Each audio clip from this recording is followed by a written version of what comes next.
Lumineux, le podcast Mieux-être, corps et esprit. Rencontre avec Marc Lévesque, l'auteur de Libérons-nous de la douleur, aux éditions Buchet-Chastel. Depuis presque 2 siècles, et grâce aux découvertes scientifiques et technologiques, la médecine n'a cessé de faire d'incroyables progrès. Elle a ainsi éradiqué des maladies dévastatrices type la peste ou la tuberculose, prolongé considérablement notre durée de vie et réduit drastiquement la mortalité infantile. Aux côtés de ces avancées incontestables, subsistent néanmoins, depuis quelques années, de sérieux points de vigilance. Le plus important étant la prescription excessive des médicaments pour soulager les douleurs chroniques. À chaque problème, son petit cachet. Qui dit fatigue, dit amphétamine. Qui dit angoisse, dit anxiolytique, le plus connu étant le Xanax. Qui dit trouble du sommeil, dit sédatif. Qui dit douleur, dit paracétamol, morphine ou encore oxycodone. Et si le grand public n'ignore rien des dérives du tout médicament, comme les addictions qu'elles produisent et le drame sanitaire dû à la consommation d'opioïdes outre-Atlantique qui a produit autant de morts américains qu'à la guerre du Vietnam, il en ignore néanmoins tout des alternatives non médicamenteuses. Quelles sont-elles exactement ? Ces alternatives sont-elles aussi efficaces et sans effet secondaire ? Quels sont les obstacles à leur connaissance et déploiement ?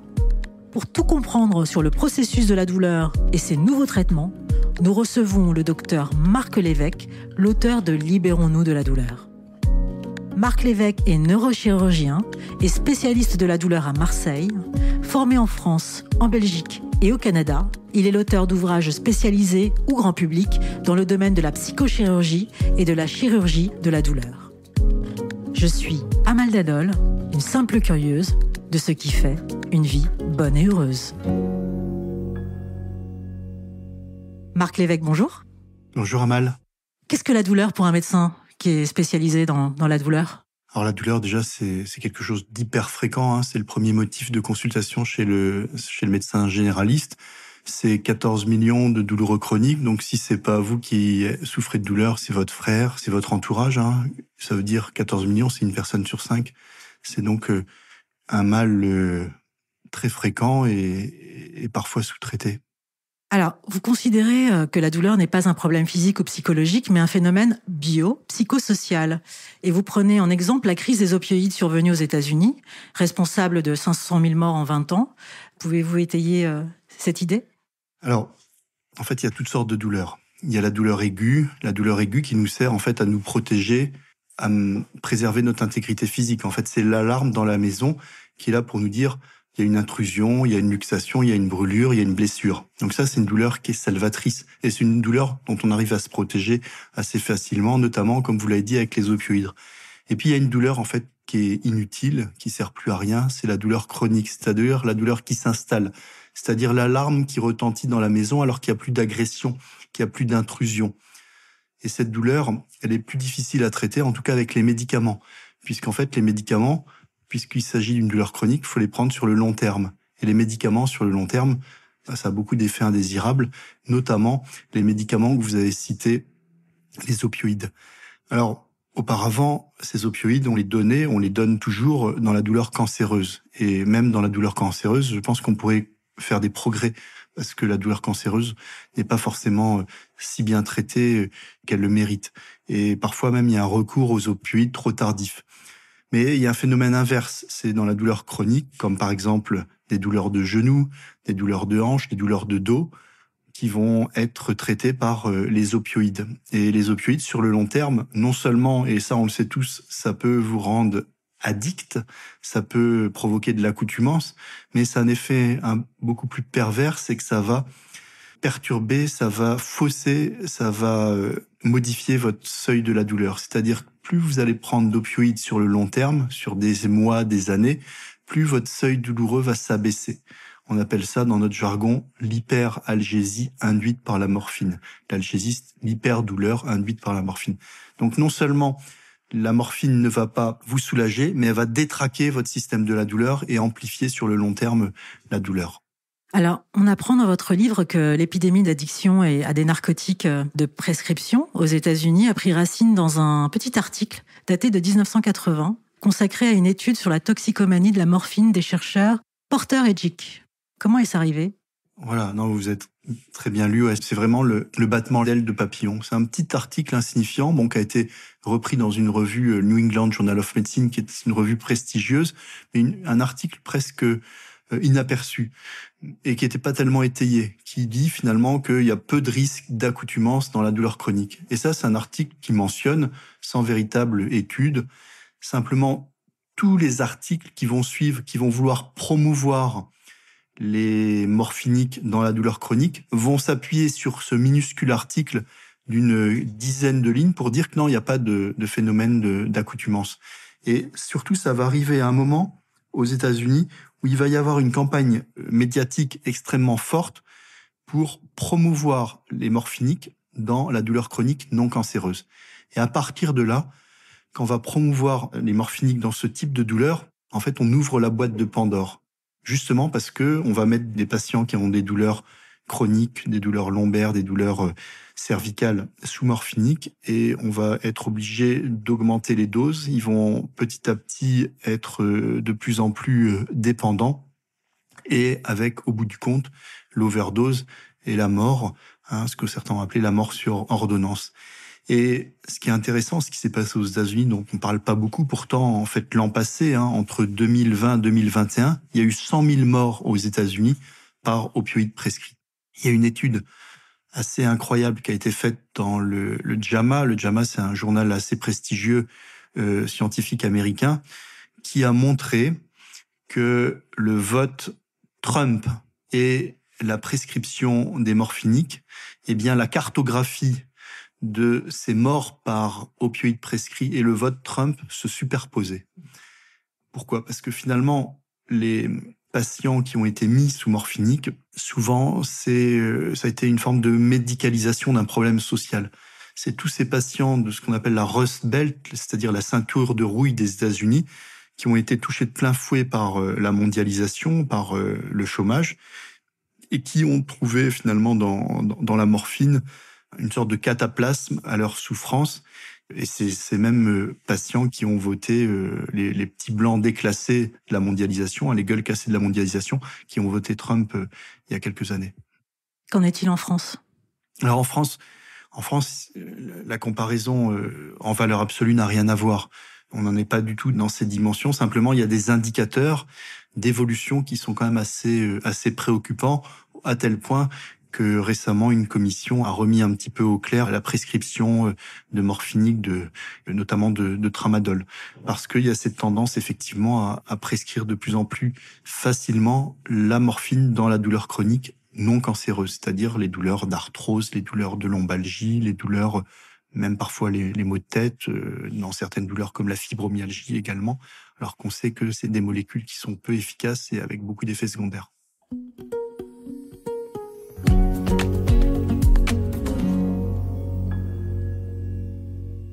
Alors, vous évoquez comme traitement alternatif aux médicaments des techniques non médicamenteuses, issues des progrès informatiques et technologiques comme la neuromodulation et l'électrostimulation transcutanée, le TENS. En quoi consiste-t-elle ? Voilà. Alors, Amal, il faut bien comprendre que, en fait, la douleur, c'est un phénomène électrochimique. Chimique, c'est les médicaments, on vient d'en parler, notamment la morphine, mais également électrique, parce que la douleur, elle est véhiculée par les nerfs. Et les nerfs, quand on parle de nerfs, on parle de courant électrique et de synapses. Donc les synapses, la cible, c'est les médicaments. Et pour les nerfs, c'est le courant électrique. Donc on va apporter de façon très focale un courant électrique qui va venir brouiller le message douloureux. Donc on va pas s'attaquer aux synapses, mais au message électrique. Et là où cette technique est plus intéressante que les médicaments, c'est parce que les médicaments, eux, ils diffusent dans tout l'organisme. Admettons que vous ayez mal à votre poignet, vous ayez une douleur chronique au niveau du poignet, vous allez prendre une molécule qui va diffuser dans tout votre organisme, y compris dans des zones de votre organisme qui n'ont pas de douleur et pour lesquelles, finalement, vous allez avoir des effets indésirables, des problèmes de concentration, des problèmes de mémoire, même des problèmes parfois d'humeur sur votre comportement. Donc, il y a des effets collatéraux, ce qu'on appelle les effets indésirables. En revanche, si vous arrivez à traiter très focalement cette douleur, et notamment grâce à la neuromodulation, vous allez épargner les tissus sains. Donc, l'avantage des techniques de neuromodulation, c'est-à-dire on va viser soit la peau, comme vous l'avez dit avec la TENS, soit les nerfs, avec des électrodes sur les structures nerveuses, même la moelle épinière, on peut mettre des électrodes sur la moelle épinière. Et aujourd'hui, on stimule même le cerveau.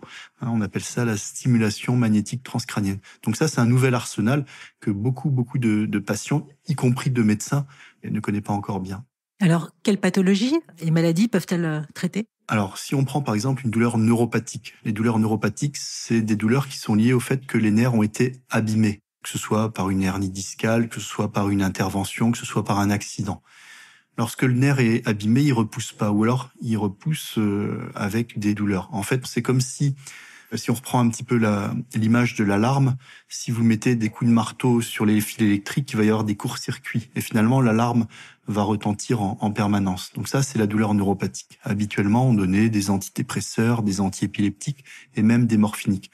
Et bien là, quand on est face à ce type de douleur très difficile à traiter, on va venir brouiller la douleur directement sur la moelle épinière. Comment ?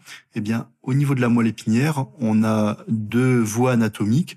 Une voie anatomique qui véhicule les caresses, les sensations agréables, et une autre voie qui véhicule la douleur. Et par chance, lorsqu'on stimule la voie qui véhicule les caresses, eh bien, on bloque la voie de la douleur. Et c'est ça le principe de la stimulation de la moelle épinière. On vient stimuler la voie des caresses pour venir bloquer en permanence la voie de la douleur. Et l'illustration, c'est quand vous cognez, votre premier réflexe, c'est de vous caresser, c'est vous de frotter. Parce que de cette façon-là, vous bloquez la douleur au niveau de la moelle épinière. Alors, comment en bénéficier de ces traitements ? Alors, Amal, là, c'est aujourd'hui un petit peu ça, le parcours du combattant, et c'est ce qui nous a incité à écrire ce livre. C'est qu'aujourd'hui, il y a 12 millions de douloureux chroniques, 12 à 14 millions, et il y a seulement 3% de patients qui sont pris en charge dans les centres de la douleur. Et toutes ces techniques dont on parle aujourd'hui, non médicamenteuses, notamment de neuromodulation, que ce soit la stimulation médulaire ou la stimulation magnétique transcrânienne, on y accède que par ces centres de la douleur. Et ces centres de la douleur, ils sont engorgés, ils sont débordés. Et seulement 3% des patients y sont traités. Donc il y a un goulet d'étranglement. Donc le problème, c'est que pour accéder à ces thérapies innovantes, il faut passer par des centres qui aujourd'hui sont surchargés. Donc c'est un problème essentiellement d'accessibilité. Et puis aussi, on peut en reparler, des techniques qui sont tellement en avance qu'elles ne sont pas encore reconnues par le législateur. Et donc il n'y a pas de codage. Et s'il n'y a pas de codage, il n'y a pas de remboursement. Donc, il n'y a pas de remboursement, il n'y a pas de mutuelle non plus. Alors, en parallèle de la neuromodulation et de l'électrostimulation transcutanée, vous évoquez aussi les thérapies alternatives, comme l'hypnose, la musicothérapie, l'acupuncture, toutes les thérapies comportementales et cognitives. Quels sont leurs bénéfices dans le traitement de la douleur ?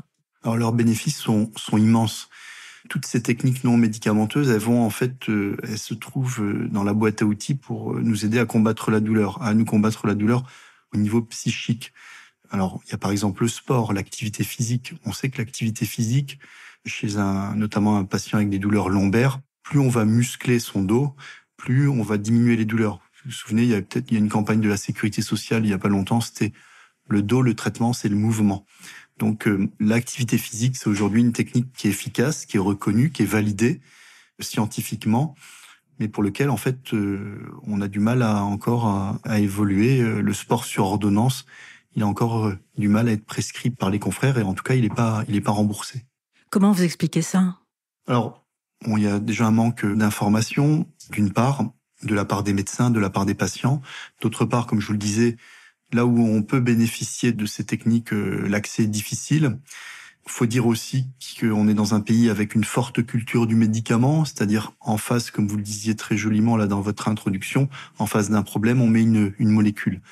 Et si on prend le cas des douleurs lombaires, c'est beaucoup plus commode pour un médecin, et j'en fais partie, de prescrire un antalgique et une radio quand vous avez en face de vous quelqu'un qui vient en vous disant « j'ai mal au dos », que le questionner sur son mode de vie, sur son alimentation, sur ses conditions de vie au travail, sur sa situation en couple, au niveau de la famille, etc.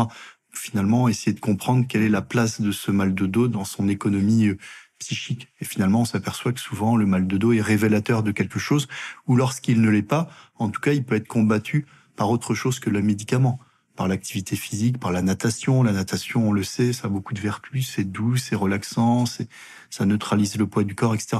Donc il y a des techniques simples, mais qui sont quand même chronophages, qui demandent de l'explication, qui obligent le médecin à questionner son patient. Et ça, aujourd'hui, la médecine à l'acte, les actes sont pas très bien payés, favorise quand même d'enchaîner les consultations, et c'est pas tellement propice à l'écoute et au conseil.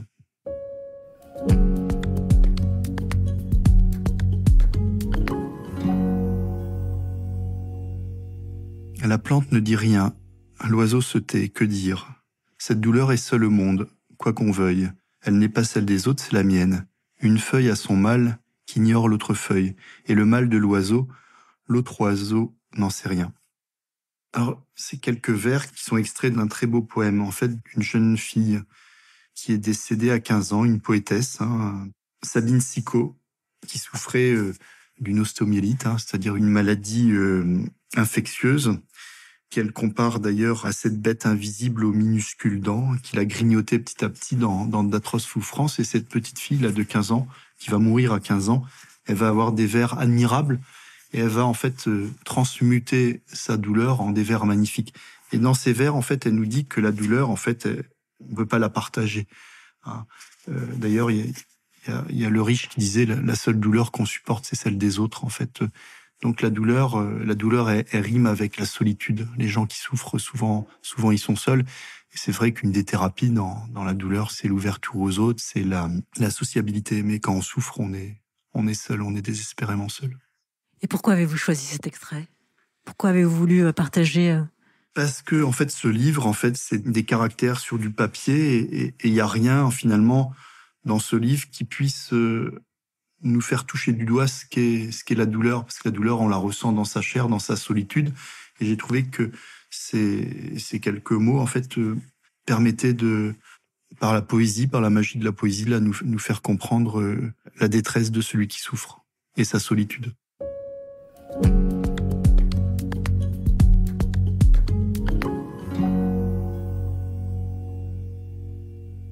Dans votre livre, vous parlez du cannabis thérapeutique. Qu'en est-il réellement de son efficacité comme antalgique, comme antidouleur? Alors avec un titre un peu provocateur, cannabis thérapeutique, miracle ou mirage, avec une vérité comme à chaque fois qui est entre les deux. Le cannabis thérapeutique, pour moi en tant que praticien, ça a été un souci parce que j'ai eu énormément, au moment de l'expérimentation qui a été lancée, de demandes de patients qui me disaient bon, je veux du cannabis thérapeutique. C'était présenté comme un petit peu le grand soir, ce qui allait vraiment la molécule que l'on attendait. Et effectivement, depuis 30 à 40 ans, il n'y a eu aucune avancée au niveau médicamenteux. Autant au niveau technologique, il y a eu des avancées de géants, autant au niveau médicamenteux, il n'y a eu aucune molécule qu'on ingère qui a été découverte. Donc ça a suscité énormément d'espoir. La seule chose, c'est que le cannabis, c'est une plante qui est domestiquée par l'homme depuis 5000 ans. Bon, si ça avait des vertus antalgiques fortes, ça se serait. On peut dire que le cannabis thérapeutique, ça peut être utile chez certains patients qui ont des douleurs très particulières, notamment certaines douleurs neuropathiques qu'on appelle centrales, qui sont liées à des lésions au niveau du cerveau ou à des lésions comme celles provoquées par la sclérose en plaques. Là, on peut avoir une efficacité. Mais on peut comparer ça peut paraître provocateur ce que je dis, mais au vin. Le vin qui est également un antalgique végétal, mais c'est un petit antalgique. Effectivement, quand vous buvez 2-3 verres de vin, c'est l'équivalent d'un ou deux paracétamol. C'est également un petit anxiolytique. C'est également un petit somnifère. Le cannabis, c'est tout ça, mais c'est un antalgique. Sauf qu'il a quand même cet inconvénient en tant qu'antalgique d'avoir des effets collatéraux, notamment au niveau de la concentration, notamment au niveau psychique, qui font que on va pas pouvoir le prescrire à quelqu'un qui souhaite reprendre une activité professionnelle. C'est pas compatible avec la concentration, avec une activité professionnelle. Donc ça a suscité beaucoup d'attentes, et c'est comme en amour, c'est souvent le désespoir est à la mesure de l'espoir. Donc finalement, ça peut être bénéfique à certains patients. Donc c'est pour ça que l'étude en cours est licite.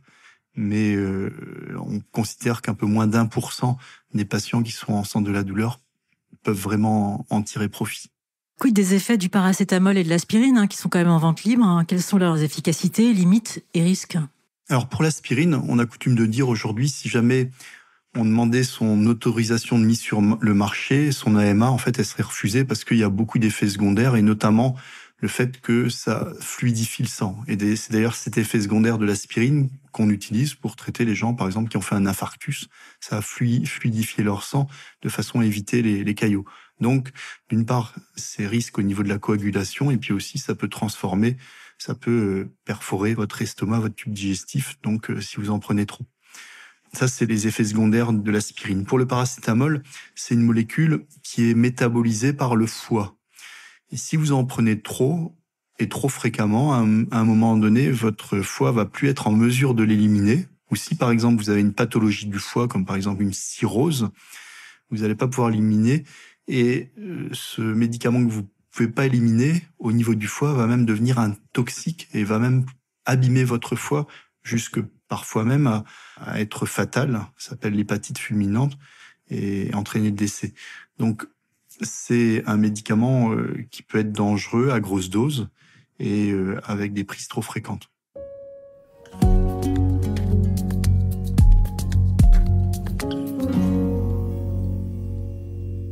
Alors, on apprend aussi dans votre livre que la médecine de la douleur n'a que 30 ans. Comment est apparue cette discipline et comment faisait-on avant, pour le coup ? Alors effectivement, c'est apparu notamment aux États-Unis avec ce qu'on appelait les pain clinics. Autrefois, on considérait que finalement, c'était un symptôme. C'était un symptôme comme la fièvre. Et il n'y a pas de spécialité de la fièvre. De la même façon qu'il n'y avait pas de spécialité de la douleur. Et on pensait qu'il fallait aussi respecter la douleur parce que c'était ce signal d'alarme.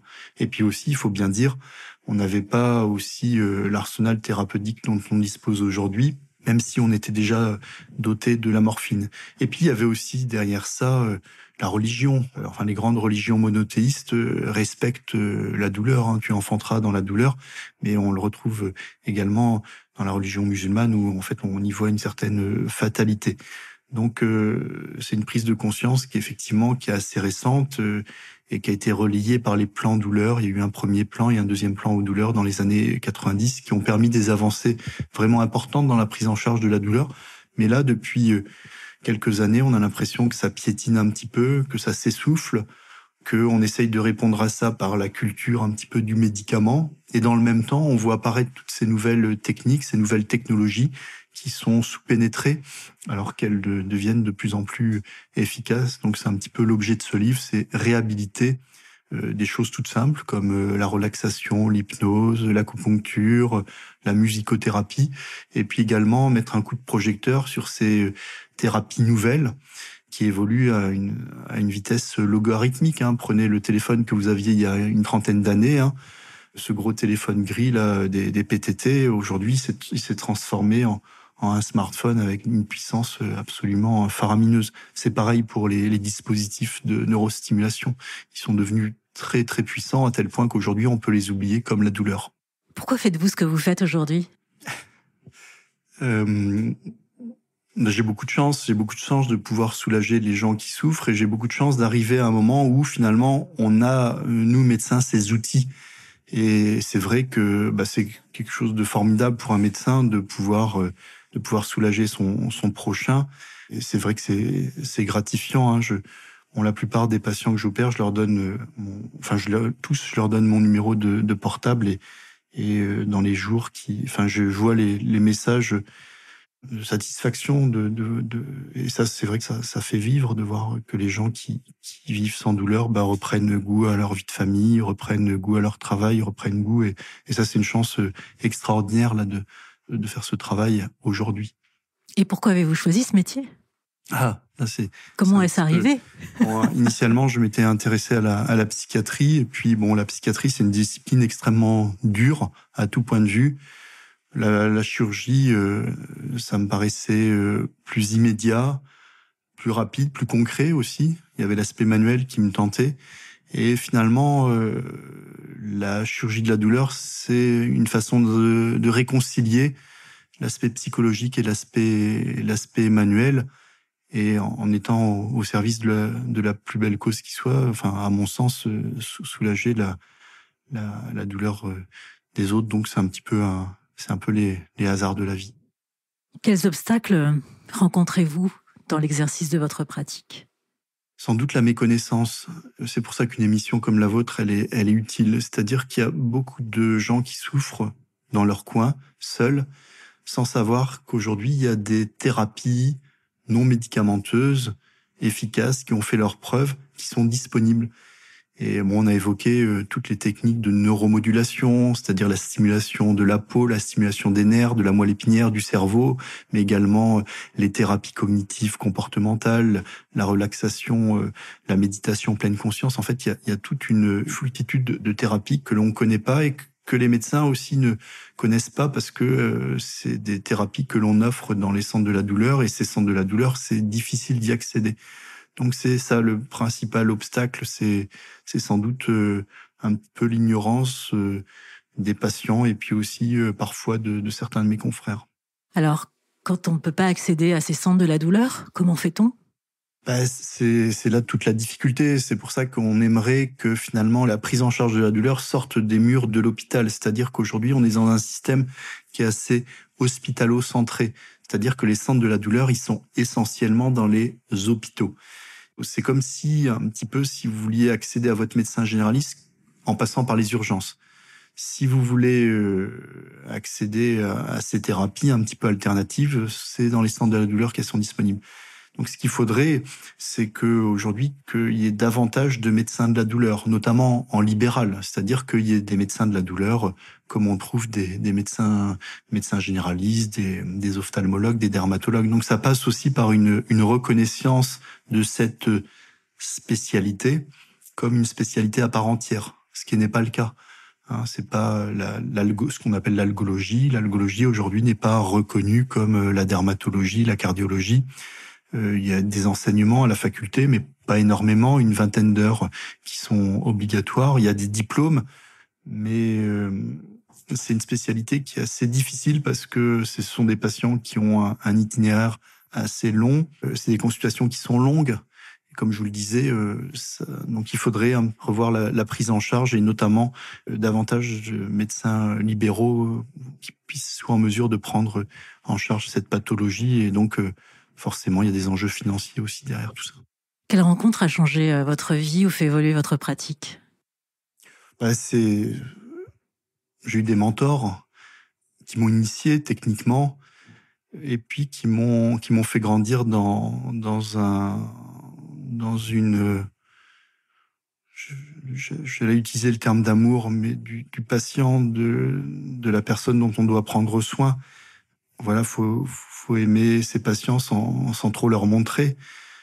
Bon, ceux qui me font grandir maintenant aujourd'hui, c'est les patients en fait qui me renvoient leur énergie, l'énergie de la guérison.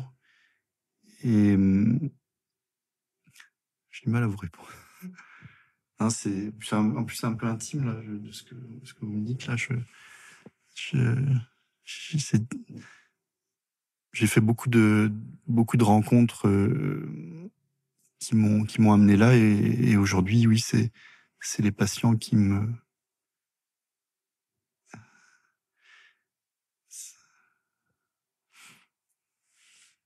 Ça m'émeut là, vos questions là.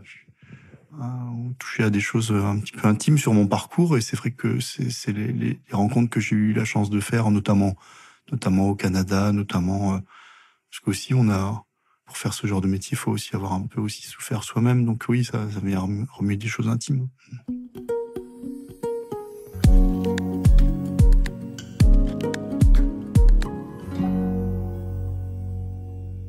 En quoi croyez-vous ? Et Dieu dans tout ça, c'est votre question Jacques Chancel, ça, hein ?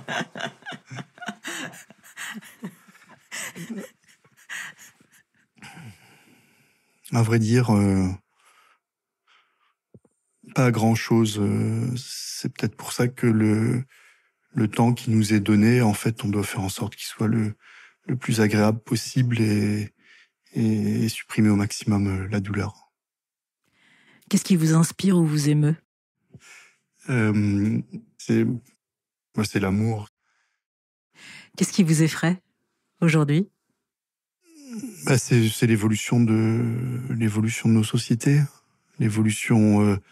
l'emballement industriel, forcément la situation de la planète et de savoir effectivement que le temps peut nous être compté au vu de l'évolution actuelle, c'est-à-dire l'avenir de mes enfants. Quel est le livre que vous aimez ou que vous aimeriez relire ? Moi, un livre que j'aime beaucoup, à titre personnel, c'est Belle du Seigneur. Et puis d'Albert Cohen. Pourquoi ? Parce que la langue est extraordinaire. C'est la plus belle histoire d'amour que j'ai pu lire. Sinon, Le désert des Tartares, Dino Buzzati. J'ai du mal un petit peu à argumenter là-dessus parce que là, je sors de ma zone un peu d'expertise là et je suis un peu j'ai du mal à exprimer tout ça. Qu'est-ce qui vous fait du bien ? Les gens, en fait, les rencontres comme aujourd'hui. Voilà, c'est ça, ouais, les rencontres. Ouais. Quel est votre mantra ou la phrase que vous vous dites pour vous faire du bien ? Alors, c'est pas une phrase, c'est une technique un peu différente.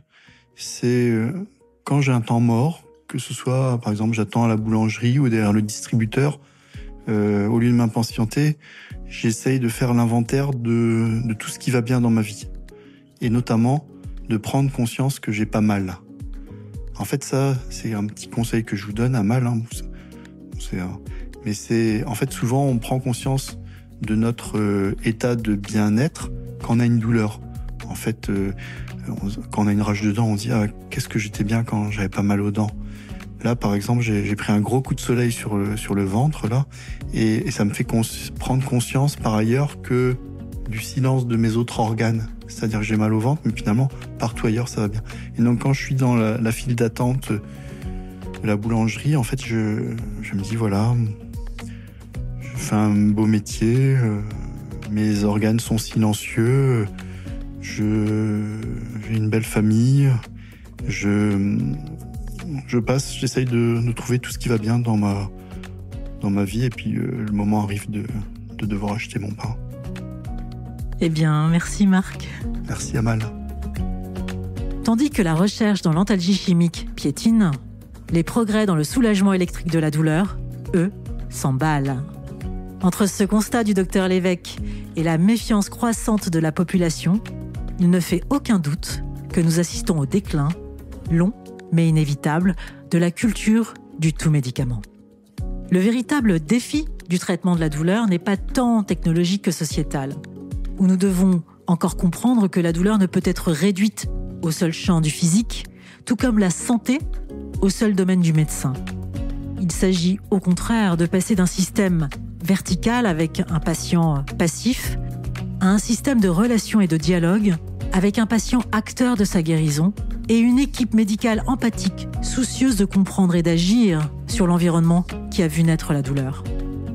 Voilà, je vous donne rendez-vous sur blueminew.fr où vous trouverez la transcription de cet entretien avec toutes les références. Je vous dis à très vite pour de nouvelles rencontres et découvertes. Et en attendant, je vous souhaite tout le meilleur. À bientôt.